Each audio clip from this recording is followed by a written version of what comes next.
খবর 24 সাথে আপনাকে স্বাগত। নতুন নতুন খবর জানার জন্য আমাদের চ্যানেলে চোখ রাখুন। নমস্কার দর্শক বন্ধুরা, স্বাগত আমাদের এই চ্যানেলে। ঘটনাটি ঘটেছে সোমবার, আর সেদিন থেকেই শুরু হয়েছে উৎকণ্ঠা। কারণ ছেলে তো উত্তরবঙ্গ থেকে ফিরছে কাঞ্চনজঙ্ঘায়, আর কোনো খোঁজ নেই। কানে আসছিল অনেকের নাকি দুর্ঘটনায় মৃত্যু হয়েছে।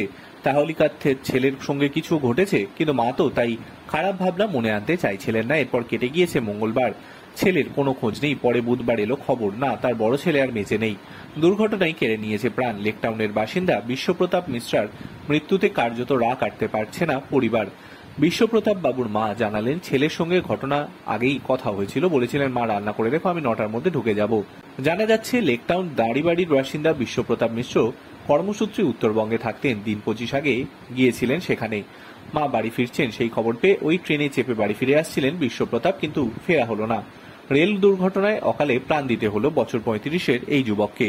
বুধবার তার মৃত্যুর সংবাদ পৌঁছতেই শোকস্তব্ধ গোটা পরিবার। বারে বারে জ্ঞান হারাচ্ছেন তার স্ত্রী, শোকে বিহ্বল হয়ে পড়েছেন তার মা। গোটা এলাকা শোকস্তব্ধ হয়ে পড়েছে। এদিন তার মা জানান, আমার সঙ্গে দুর্ঘটনার কিছু আগে কথা হয়েছিল, তারপরে রেল দুর্ঘটনার খবর জানতে পারি। শোনা মাত্রই আমি আর এক সন্তানকে খোঁজ নিতে বলি।